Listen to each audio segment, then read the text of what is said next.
Hello everyone, last class के अंदर हम एंथोसिरोज का स्पोरोफाइट का डेवलपमेंट एंड स्ट्रक्चर पढ़ चुके थे। आज आपको रिकॉल कराते हुए चलिए आज हम डाइसेंस पढ़ेंगे, then germination and life cycle complete करेंगे। इसी के साथ आपका एंथोसिरोज भी कंप्लीट हो जाएगा। तो फर्स्ट ऑफ ऑल, जैसा कि आपको ये यंग स्पोरोफाइट दिख रहा है और ये किस में डिफ्रेंशिएटेड होता है, कैप्सूल, सीटा एंड फुट, या फुट, सीटा एंड कैप्सूल।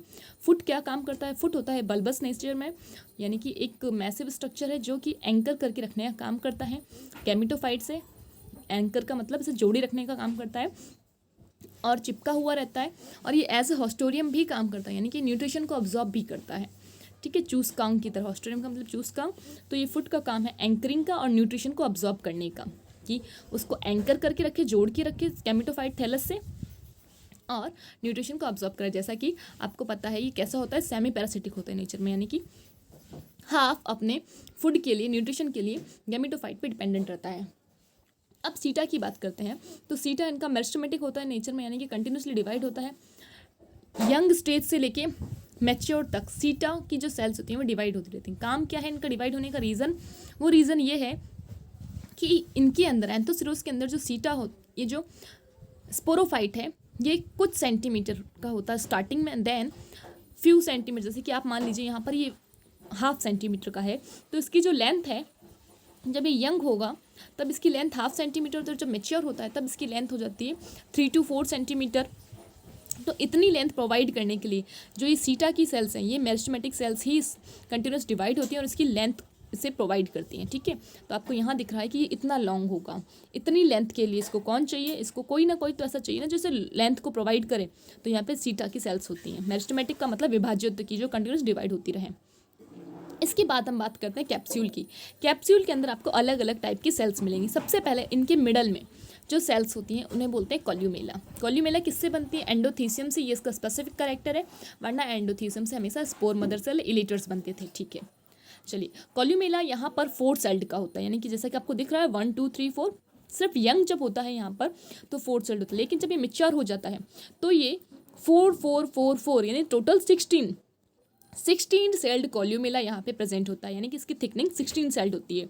अब ये कॉल्यूमेला क्या काम करता है? यहाँ पर कॉल्यूमेला ऐसे मान लीजिए एज अ रॉड की तरह काम करता है। रॉड का मतलब कि इसको, जो स्पोरोफाइट है, इसे इरेक्टली प्रेजेंट होना है नेचर में, इसे खड़ा रहना है।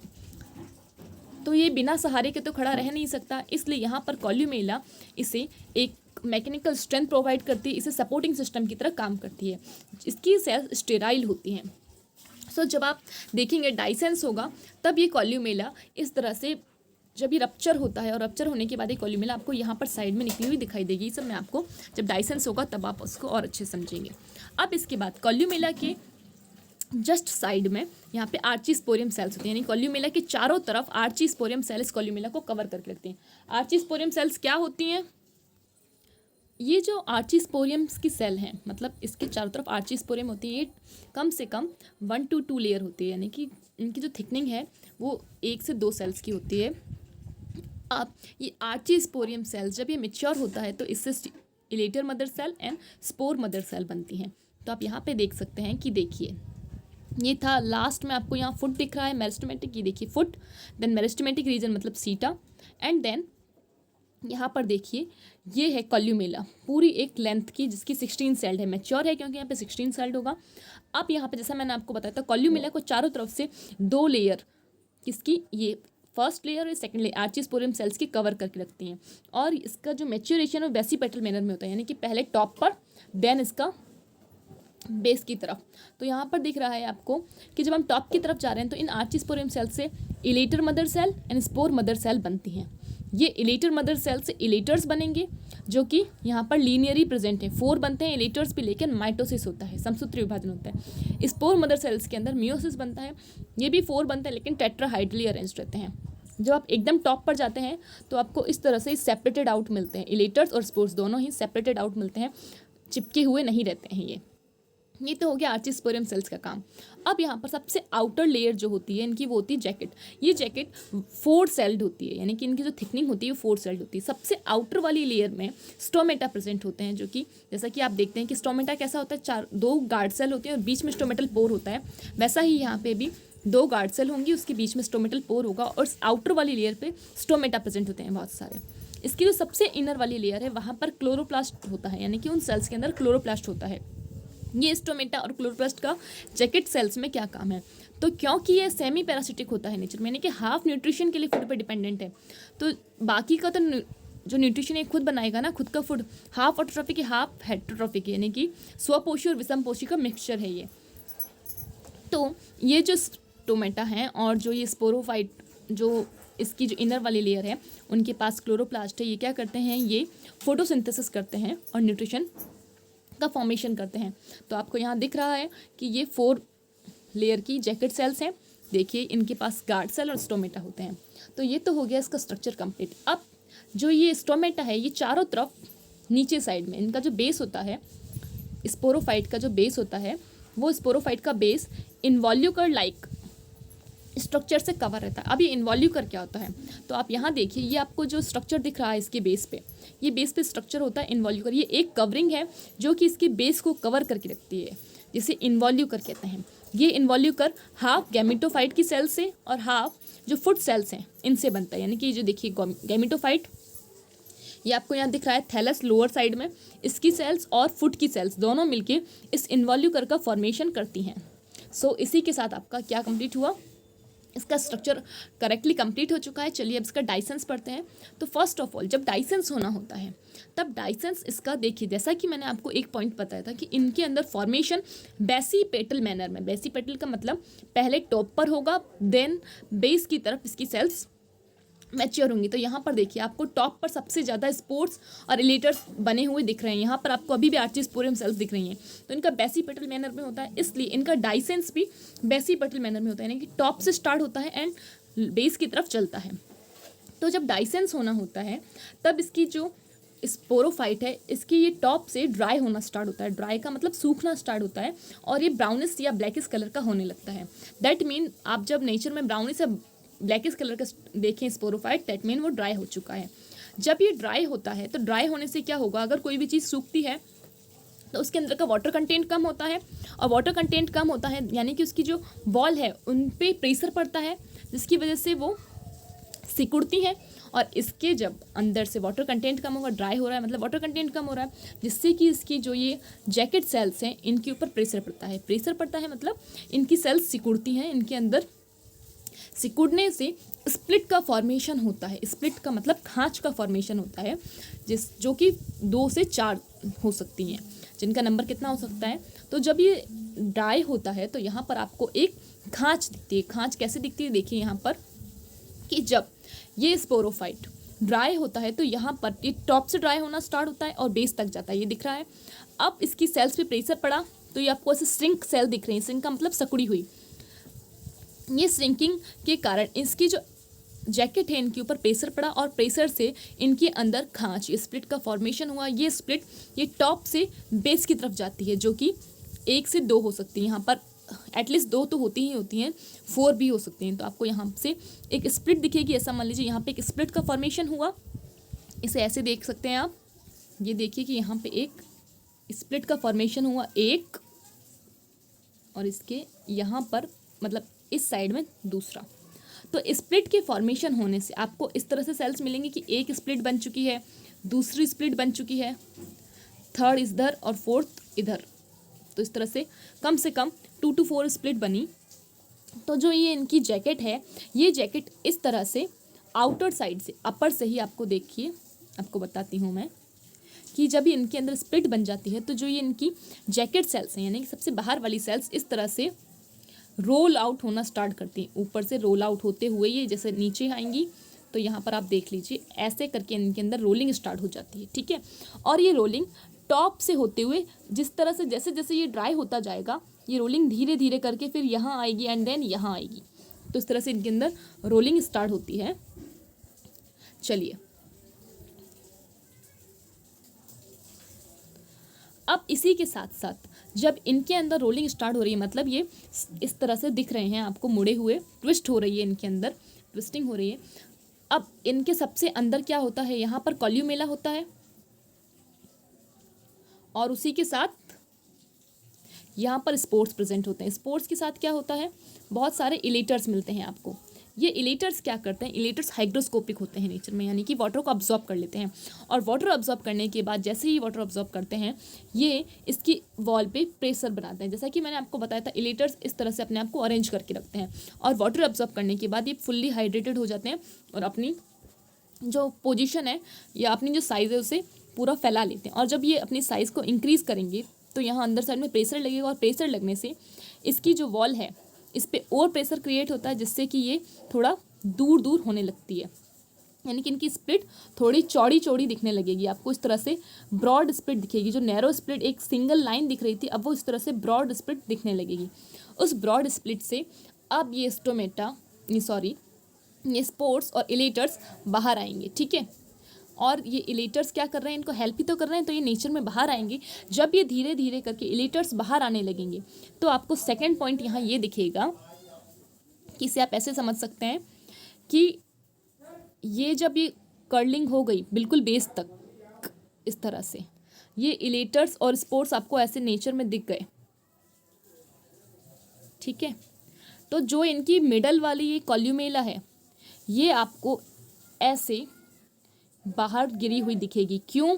क्योंकि ये बीच में थी, ठीक है, मजबूत एकदम, ऐसे मान लीजिए रॉड की तरह। क्यों? लेकिन इस रॉड को भी कौन सहारा प्रोवाइड कर रहा था? इस रॉड को चारों तरफ से इन जैकेट सेल्स ने और इन आर्चिस्पोरियम सेल्स ने बांध रखा था।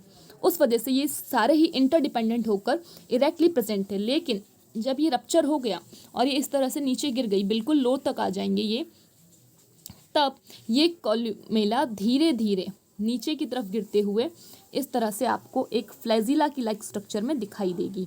और यहाँ पे जितने भी स्पोर्स वगैरह हैं ये सारे ही स्पोर्स फ्री हो जाएंगे और इलेटर्स बाहर निकल जाएंगे। तो ये होता है डाइसेंस। तो आपको इस तरह से डाइसेंस दिखता है और स्पोर्स लिबरेट होते हैं। ये स्पोर्स लिबरेट होकर एक सूटेबल सबस्ट्रेट को ढूंढेंगे और वहाँ पर जाकर वाटर अब्जॉर्ब करके जर्मिनेट होंगे। तो ये तो आपको मैंने समझा दिया डाइसेंस। अगर अभी भी नहीं समझ में आए तो आप मुझसे पूछ लीजिएगा वापस से। चलिए ट्राई करना कि आपको समझ में आए, ठीक है।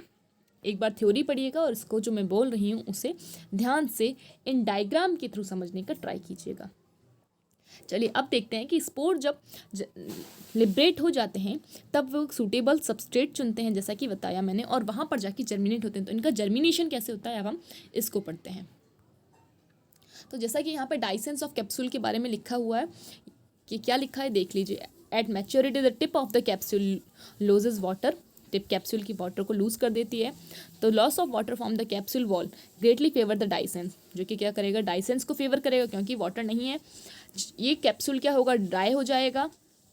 Split appear just below the tip, जिससे कि क्या होगी, स्प्लिट यानी दरार का फॉर्मेशन होगा टिप के जस्ट नीचे, जो कि gradually widens downward and eventually the capsule will split into 2 to 4 wall, जो कि ग्रेडली वाइडन यानी कि धीरे धीरे चौड़ी होगी टॉप से नीचे की तरफ। जैसा कि आपको यहाँ दिख रहा है कि टॉप से लोअर की साइड में, देखिए टॉप से लोअर साइड में स्प्लिट आपको ब्रॉड होती हुई दिखाई देगी, और जिसके कारण कैप्सूल में 2 से 4 वॉल्व का फॉर्मेशन हो जाएगा।